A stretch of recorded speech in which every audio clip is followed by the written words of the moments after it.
วัสดีพ่อพี่น้องย่ำที่เค้งเนาะมือนิกาออกไปหน้าได้พี่น้องสืบต่อบันนี้นาเฮาหลังจากที่ไปซอยปลากับลุงมาแล้วกะมาหน้าผู้เจ้าต่อได้พี่น้องมือนิกาฝนหากระตุกพี่น้องค่อยตอนเช้านะไปเผาหานเฮือประดานะตอนแรงไปอันนี้พี่น้องเอ้ยไปหน้าเพราะว่าตอนแรงเฮือสตีเพิ่นเผาพี่น้องค่อยไปหน้าไปหาลูกกาน้ำสานะกำลังย่างไปพี่น้องฝนหากระตกยากที่นี่พี่น้องเอ้ยถือจ้องไปนำฝนตกมาแห้งบาดเดียวค่อยกระแล่นขึ้นไปเอาจ้องตกแล้วก็แดดตกแล้วก็แดดอยู่แต่ว่าปีนี่นะฝนนี่ได้แรงคือปีกายนี่พี่น้องเอ้ยเดือน7น้ำเต็มเฮือหน้าละฝนหากระตกมาที่นี่ตกมาแห้งเลยพี่น้องเดี๋ยวถ้าไปเบิ่งน้ำอยู่อันโอยพี่น้องมาละลายซ้ำเลยนะนี่พี่น้องทำมาเบิ่งทางโขนี่พี่น้องเอ้ยไปได้ยี่บ่น้องโขฮักเราจะมาทางโขฮักละตาเต้แม่นบอกมันฮักหรือมันก่งนี่พี่น้อง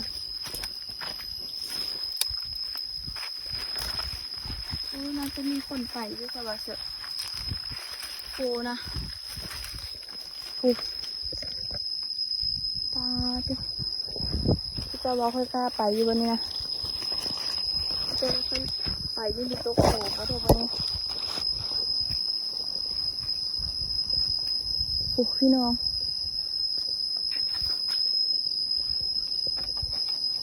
พอบอลนี้ค่อยกระเสียวละ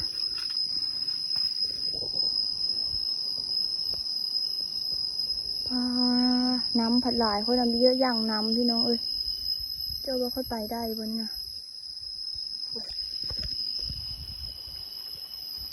เอ็ดลงแบบคักแห้งนะลองไปเบิ่งบ่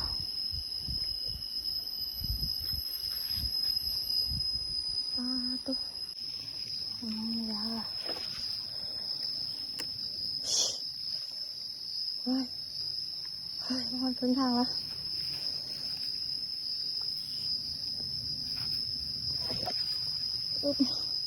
อีกหน่อยนึงอย่าเด้อเฮ้ยพี่น้อง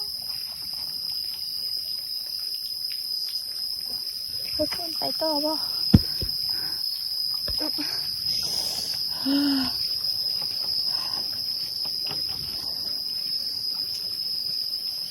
พี่น้องเข้ากะมาหดหน้าแล้วนะพี่น้องพาเดี๋ยวลงไปหาลูกกาค่อยมาลำหลังโมพี่น้องเอ้ยบอพัดเป็นไปขี่รถมาพร้อมเดียวกับสาวๆคุณละค่อยย้างมานะนี่สเอ็มกันมาสบายดีคนงามสบายดีเอ็มลูกคนหรือลูกลิงเอ็มคนลูกคนพนาคือลิง ลูกคนพนาคือลิงไปแล้วเจ้า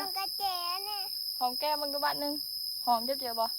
หน้าคือลิงกับแก้มหอมก็คือคนเนาะเบิ่งหอมก็หอมกันหอมมึงดูฮัน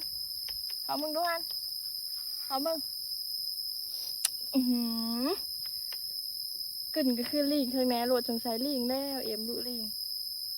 ใส่เอ็มลุลิงอะไรได้นี่เสอะมาจะดินน้ำเซ่ต่อลูกพญานาคแล้วนี่สะปะโอ้เป็นอากินมาพี่น้องเลยมาหุ่งเอายูเซอร์เอ็มเอาอยู่ฮะมาพี่น้องเดี๋ยวเขาลงก่อนลงไปหาดำหน้าลูกกาฝนที่นี่ไม่ได้ตกบ่เนาะอยู่หน้าเนาะมาหอนละเขาจะซาลูกกาอยู่ย่างเอฟนะให้มัดผม เอานี่อยู่มีจักอันนึงมัดผมน้ำเข้าแม่ลูกกาบ่ไปหาลูกกากันนี่นะฮะไอ้เกาะน้ำมันที่อันนี้ตอนนี้ประมาณ2 โมงครึ่งแล้วพี่น้องค่ะว่าเสือน่าจะ2 โมงครึ่งแล้วตอนเนี้ย ลูกกาพ่อเพื่อพี่น้องจะหุงข้าวเดี๋ยวขึ้นไปกินข้าวกินน้ำได้ลง2 โมงละมาฮอดหน้าจบ น้ำหนักก็ขึ้น2 โลเลย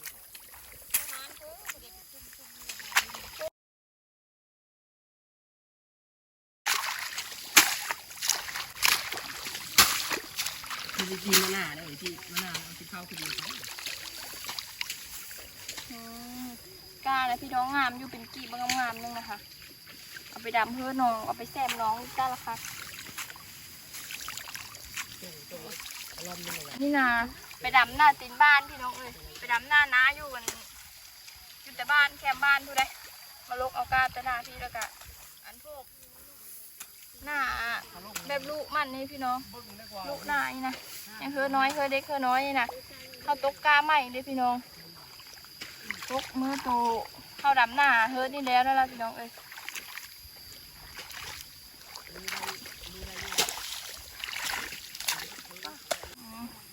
มาพี่น้องมามัดกาก่อนเพื่อกระนังคักใช่ได้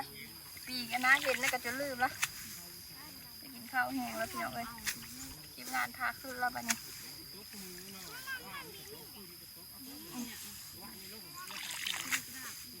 เป็นฟัดใหญ่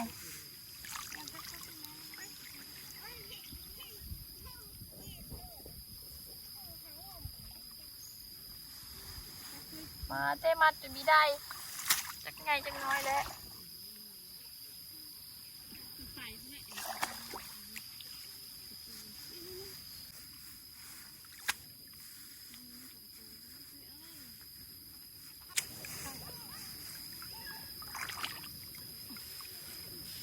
มาสิเรามามัดกาบันนี้ทีมงานเอาพาเดี๋ยวขึ้นมาแล้วได้หูเข้าแล้วเพื่อกะพาเดี๋ยวขึ้นไปหาเห็ดยูริกินมื้อนี้นะจักเราถ้าเดี๋ยวได้จักมัดดอกพอหาก็ได้2 มัดนะคะ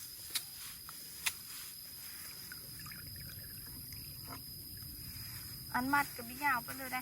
สั้นๆนึงโตเอากะนายเห็ดสั้นๆกินได้จักมัดกิน จ้ะ เพาะอยู่บน3 มัดประมาณ3 โล มันทำแล้ว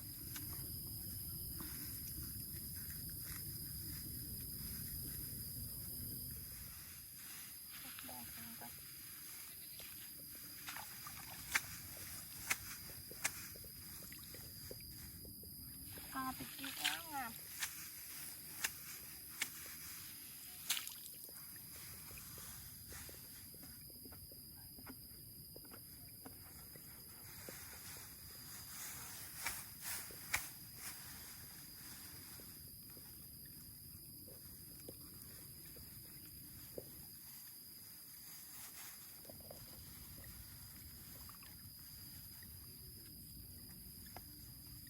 ขนาดเฮ็ดมัดน้อยๆขนาดเฮ็ดมัดน้อยๆเลยแต่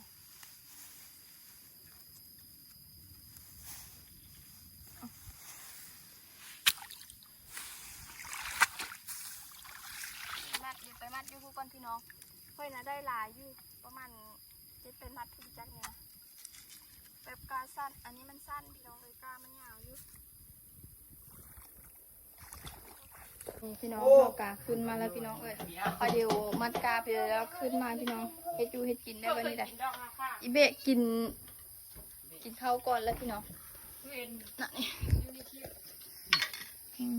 เฮ็ดอยู่ในตู้ระบายนะเบะ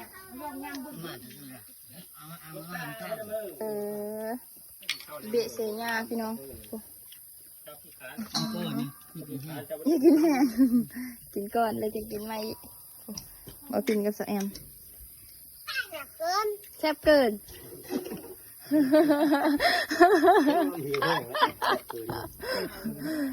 นี่สีมันก็เป็นตะแซ่บปะนั่นนะคะ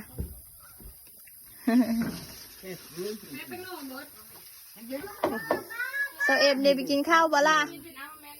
มีกินบ่ข้าวนะกินแต่ไข่ไงปลาพี่น้องไงอันนี้หน่อไม้อีเบะเพิ่นจักต้มพี่น้องต้มกินกับแจ่วกระแซบเหมาะกระแซบกินซีนอีละขันกินซีนกับบีมีแห้งเฮ็ดเวะไปเลยเติมพลังด้วยซีน เล่นกินซีนเมื่อแรงกินแกงหน่อไม้ ประดาไปเมืองซื้อแกงหน่อ ป ไม้ ลาไปเมืองจะใช้ปลาพังด้วยจ้ะ ไปฮอดเมืองซื้อหน่อไม้ ได้กินชีสกินปลาเนาะ กินหน่อไม้ ซื้อหน่อไม้มาโลด หน่อไม้มือใช่ หน่อไม้แฮมคืนมาโลดโอ้โห หน่อไม้แพ่บ้านนี่ก็ร้ายเดี๋ยวนี้นะ ชื่อแล้วจะเบิกงานแรงกินหน่อไม้จักมันตอนหน่อไม้ นี่หน่อไม้น่ะเออโดด มาดูอันที่น้องแม่พูดนะมีมะฮุ่งก่อนบัดนี้มะฮุ่งสั่งเลยมีในเลยพี่น้องขาวมาโดยน้ำบดละขาวคือเบอร์เอ็มขาวคือเบอร์ รอมาต้อง พี่จะบอกขาวมันเนาะ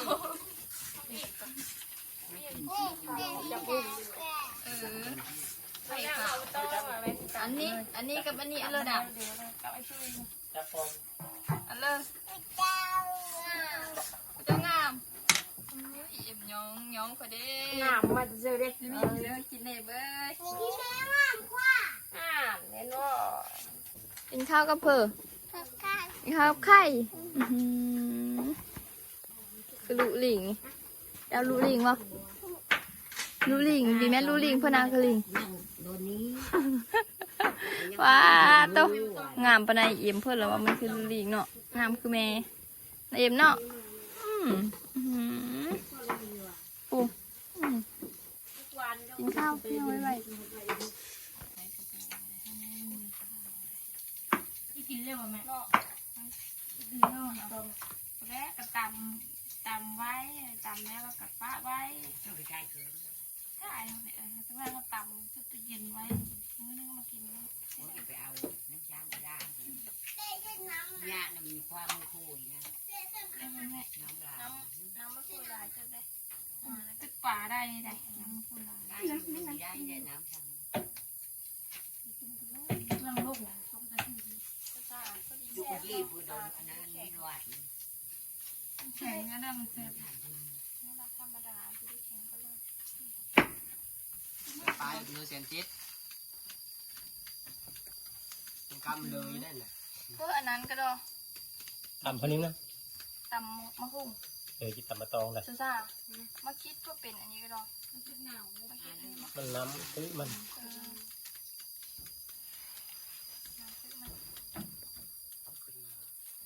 เนี่ย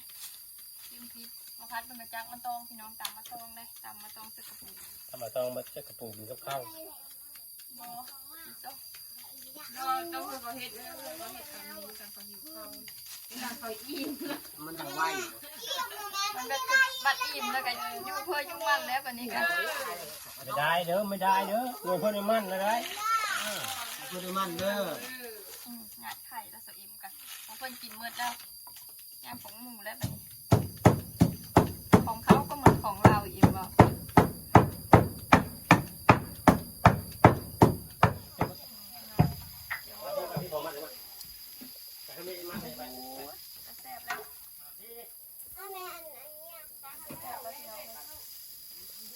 หูยไม่อันนี้นะไม่ละ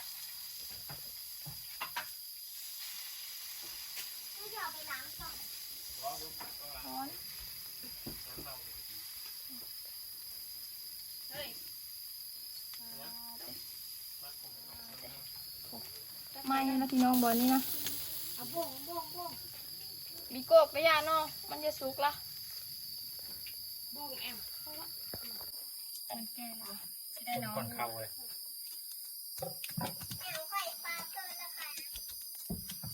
ปลาสีต่ำเจอกระซ่า เนี่ยชิมเครื่องหลัง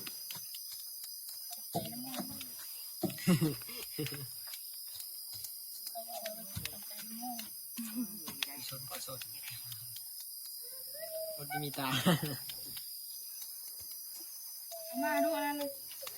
เอาตาคนก็พอ ได้ไปทอดลงไปเลย มันมีน้ำเดียว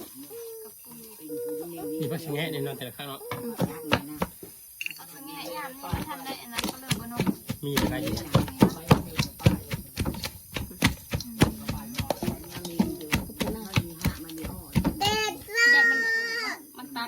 ะ ปุ้งคือมันปุ้งวะมันแตนล่ะ จะเข้าเพลงดีนะ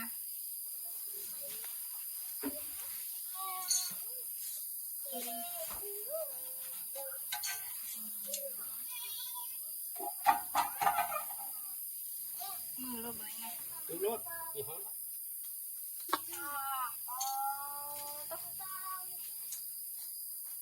นี่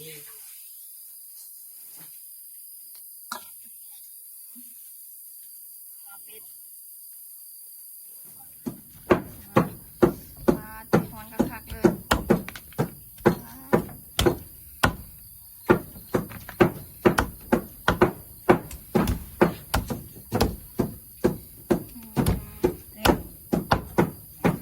จิติมันเยอะเลยแต่หู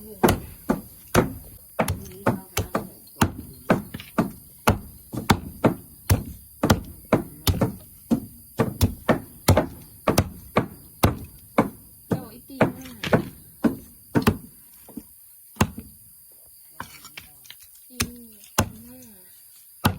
ว้ายอุ้ยเสียดายดิ ทุกกลางละเฮ็ดอีกี่เฮ็ดเรียบร้อย พี่คอยอยู่ไง น่ะ ไหนล่ะวิธีจะโต๊ะเก็บท้องได้ลูกเอ้ยไปสอนเราไปสอนตำมาตัดไปสอนตำแซ่บผู้ชายนะเปล่ามันเป็นผู้ชายเองไปสอนมีมากหวานเลย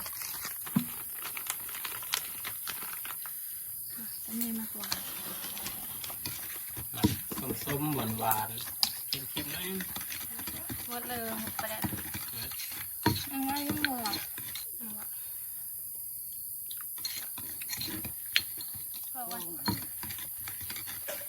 ่ะมันดูมะนาวอะไรเจ้ามะนาวเขาเยี่ยมมากเยี่ยมเป็นคนดี อาหารพร้อม วันนี้สาวขาวขนาดเลยพี่น้องเอ้ยแบบผิวโคตรพองขนาดสดใสออร่าเป็นเสื้อสีส้ม กระเป๋ามัน เราก็ขี้ตมมาขี้ตมเลยข้อขี้ตมนะ คิดตรงนี้โอ้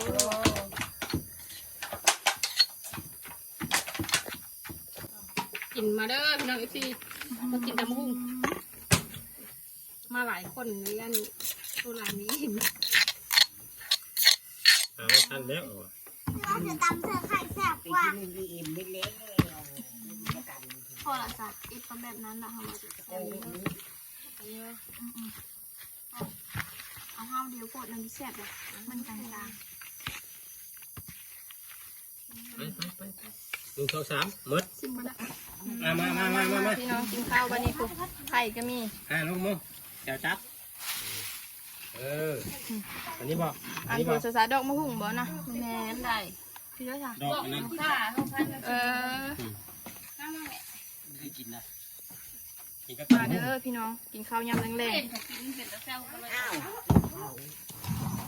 มาเบะกินอิ่มแล้วเบะกินนะ กินทั้งนั้นด้วยมัน พี่น้อง ตำหุ่งแล้วก็เรียกข้าวเลย แซ่บมากฉันเนาะมะหุ่งแซ่บแซ่บ กินข้าวเช้าบ่ายสี่ ขับเลยก็อันนั้นตอนไหนดิแซ่บอยู่เอ็มโย่สองตอนมันกินหอบแรกงั้นนะแซ่บเกินเพิ่นเรามากินหอบที่สอง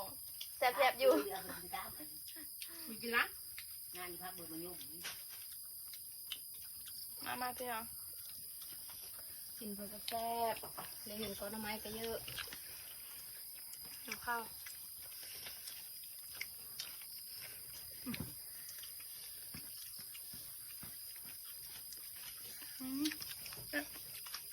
เข้าหรือเข้าเหนือมาที่มือยืนดี